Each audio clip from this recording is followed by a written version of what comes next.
How do you feel about this? I did a poll and it seems like 80% of you agree with me. Even if maybe you don't do that. And once again, I'm not encouraging you to behave like this, but do you think that this is gross and disrespectful towards our hobby? Do you think that this kind of behavior is ruining the hobby for us? Or do you think it's all good and all fun as long as you're careful and try to take a decent amount of safety precautions? Do you understand the difference between someone doing this that actually is competent versus someone brand new? Is there a difference? Let me know.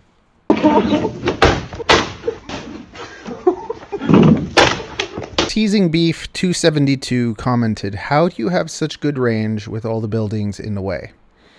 I've kind of wanted to do like a diving masterclass or something kind of like that, but I just haven't really had the time or the desire to do all that. So we're going to do it in this video because I started answering, I wrote up a whole like essay explaining everything, and then I'm like, wait a sec, you know what? Let's just watch this and go over everything. So let's start with my disclaimer. What I'm doing is kind of like extreme sports. You know, you see someone going down a dangerous hill on their skis, they could really get hurt. Now, if it's a professional skier, chances are that they will not get hurt the same way as someone that is not a professional skier. I've been skiing since I'm 6, so I can go down any hill. And that's being Austrian, you know? When it comes to FPV, same kind of thing. And I thought that would be kind of another interesting reason to kind of go through this so that you can understand kind of the thought process and the safety precautions and everything that kind of goes into something like this, even though some people would consider this reckless. This is me flying very gently. I'm not pushing my limits. I'm not being aggressive. Most of the time, I'm flying at around 30% throttle. And I do speed up things and make them look faster and everything, but most of the time, I am not pushing it. I am not a racer. I am more kind of a cinematic, freestyle pilot, I guess. And I love being in areas where people are. And before doing something like this, I'll go to the area, I'll scope it out. It is an area actually I've flown many times before. I've flown it before with tiny whoops. So I would definitely not recommend for anyone to do this at all. Like, if you do, there are risks that you are taking, and you have to be willing to be responsible for those risks. Okay, that being said, my drone weighs 183 grams. I have flown it like from a dive straight into my body, and I did not feel a thing. Now, if it went into my eyeball, I'm not going to test that, but if you fly anything into your eyeball, you could have a problem. So I'm not really worried about that. The quad that I'm using, I built, so I know all the solder joints are good and everything. I know my equipment and all that stuff you have to know before you even start flying. Okay? Toronto is also a silly place where legally I'm not supposed to be flying at the park, but I can fly into public streets, and this is legal. Now, some people could say reckless mischief. Sure, you could kind of say that, but you'd have to prove it. So until I hurt someone or until something goes wrong, that's that. So first of all, and I'm speeding, I'm editing, I'm putting music, I'm speeding it up, right? So I'm not actually going as fast as it looks. And if you see that, there's a smile, there's a look of wonder. I've gotten quite a few people into FPV, so I am an FPV advocate, even if you don't think so. And anyone that flies with me, I never encourage to do anything like this, especially someone new. I would never bring someone to a place like this to fly. Let me see if I can show you where I am. Okay, so right now, here are the bikes. Okay, these are like the city rental bikes, and there's like a board here. I've kind of hid myself in this board. I'm facing in this direction. I'm on the O3 system, so it has very good range, and I know I can go sideways a decent amount, so I just went to the side, and I can go to either side a decent amount. I can't go too far behind me, but I'm lined up in a way that I'm facing this road so that I can do something fun. So you see, I'm facing this direction. I'm looking up the street. I'm diagonally facing this way, okay? I've also paid attention to where all the wires are. There are many wires on the street, so you have to fly under them or over them, and it's another danger factor that you have to be aware of. So you see, this is what I'm looking at. I'm looking at this building. So I'm safe all along the side of this building. I'm safe all along the side of here. And something to think about when you are diving a building, you can stand to one side of it, but to me it's never as good as if you're standing diagonally towards it. Because if you're standing diagonally towards it, you have this whole side in view, you have this whole side in view. And I just went past the whole side of that building. So you might think that the building that was over here was blocking me. It's not. And I have to be careful going down there so I don't go down too far. And I also have to notice the building that was right there. So I know that when I'm coming down the dive on this building, I can't go below that building or bad things could happen. There'd just be stuff blocking me. And like I said, see, I know that this side to that side, I'm fine. So you should never actually go over a building when you're diving it. You should never go over the top because the building itself will block everything from your drone. There's also a pile of Wi-Fi towers on top of most buildings too, but those have never really been a big problem for me. And I love throwing myself up over one side in the direction of the other. And I do that in a way that it's like if I was to lose connection, I would get it back when I fall over the other side. So if you have enough power and trajectory, you can throw yourself over the corner of the building and come down the other side and be safe. And I do that a few times. So you see, I was going up this side and now I'm coming down this side. I see this building over here and I'm not going to go below that building. I'm not going to go down into here, even though I do have a clear line of sight through here. You see? So at about that height of that building, I started coming back. Remember, I'm standing over here and I'm facing this way, so all of this is clear line of sight.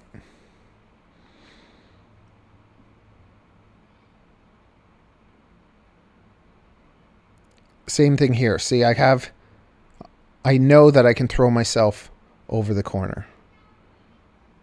So I do like doing that. And I'm going pretty gentle and flowy.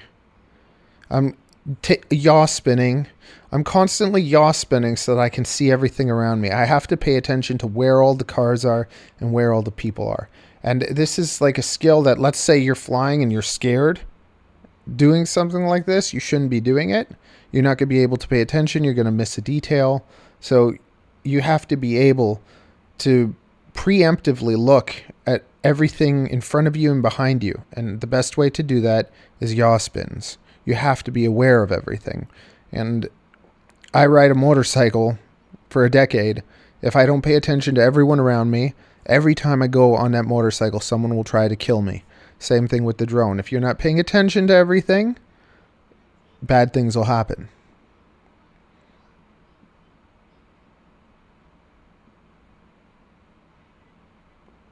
Now see, I'm literally standing facing this. So when I come through here and go through there, I'm not gonna, there's nothing here that is like blocking me. I'm like right here.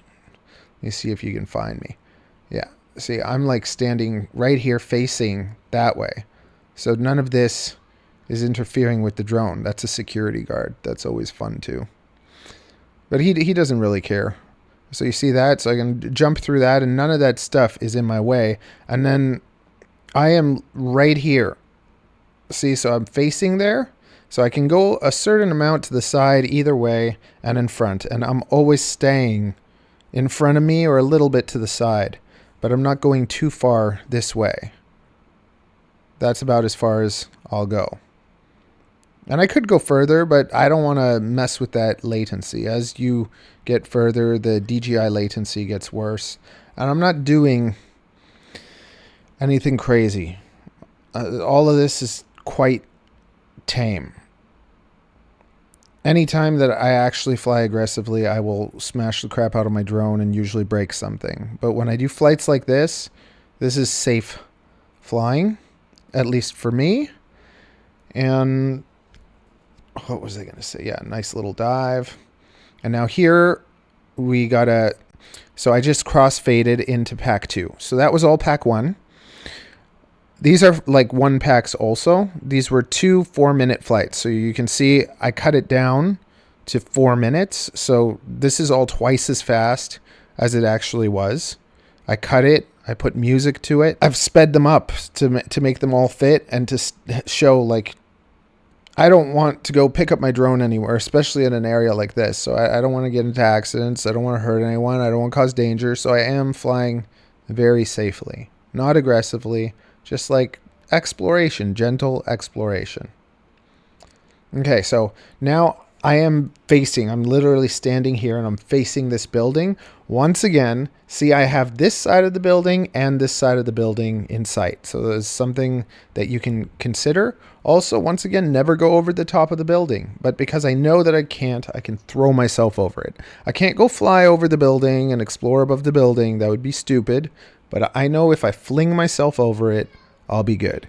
And this is from years of flying and diving. I've been diving for like 3 years, mostly diving, mostly a couple packs on the way to work or on the way home. And then when I want to practice and get better, then I'll go to a park and try and be stupid or like fly with someone else where we go somewhere safe and I can really kind of push the drone. But in these environments, I am never really pushing it. Or at least I don't think I am. This is me being very tame. But I like it to kind of look aggressive, so I speed it up and I use music and I try and make it look more exciting than it actually is. Right? Another thing, if you fly tiny whoops, you'll notice that if you go straight down, it's easy to kind of get whacked out. As you fly more and more, you have to have a good tune, you have to have a good quad, but as you're in touch with it and stuff, there is flow, and the flow is not just flow, it's momentum. So those spins and everything actually help stabilize, they help let you see everything. So it's like the way that I do my spins is not just kind of to look cool, but it's like to look at everything around me and find my bearing and then smooth out. So I'm always thinking about these things as I'm going. I'm always finding like those gaps in the people, in the cars. I'm finding that direction that I can fly into that's safe. And because of flying in the direction of gaps, if you're in a straight direction, into gaps, into spaces, if anything does go wrong, you're going to fall into those spaces. You're not going to fall into a person or a car if you're not going straight into them. Are you editing more? I'm just doing a little talky talk over a video, okay?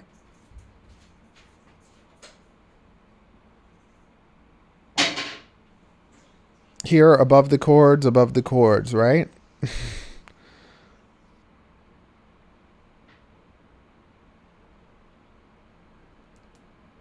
So right there, I flew over some people.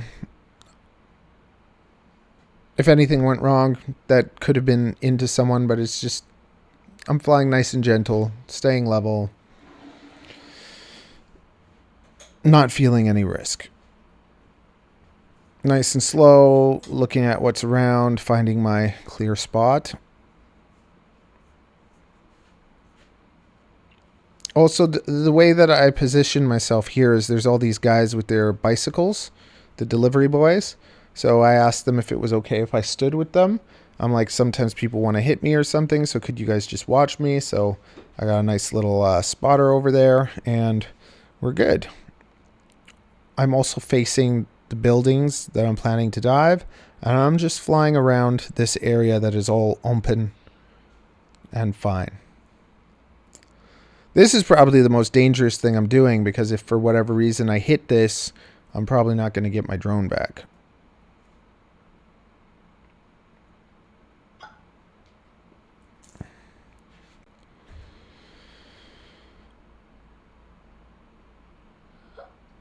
And just looking for something interesting, trying to find interesting things to film and yaw spinning so that I can see what's going on once again. Also, I'm a motorcyclist. Oh, this was exciting. See, and I knew the bus was coming right there, so I got out of there. And now, yeah, as a motorcyclist, sometimes the motorcycle people hang out. Well, they always hang out at this place, so I went to go say hello. This was actually quite a boring, slow flight. The other one was much more exciting. But yeah, hello, motorcycle people. And almost no one ever knows where I am. Most of the time, like, even if security is around, I don't care because I know I'm just going to get my one pack in. They'll tell me, oh, you can't do that. And I'll say, okay, thank you. See you later. But really, there's no law being broken here. In Canada, there's a pile of should laws. So, like, you shouldn't do this, but it's not an actual you can't do this. And basically reckless or like unsafe or whatever all has to do with, they could say it's reckless, but unless you've hurt someone, it can't be proven. And here we're innocent till proven guilty, so they couldn't prove me guilty of being reckless if I didn't harm anyone. And there they are. They're trying to find me. Usually I don't hide from them. I actually enjoy talking to them, and most security is really friendly. They don't get mad or anything. They're kind of like, you know what, that's really cool. Sorry, you're not allowed to be here. Okay, thank you. I hope you found that insightful. If so, subscribe and check out the videos. I got tons of videos. If you're new, you can check out the beginner playlist. There's lots of gems in there to help you with different things. And if you like entertainment, like just more FPV entertainment, watch my FPV stories. My FPV stories are like videos that I spent a long time making something more entertaining for you. Okay? Thanks.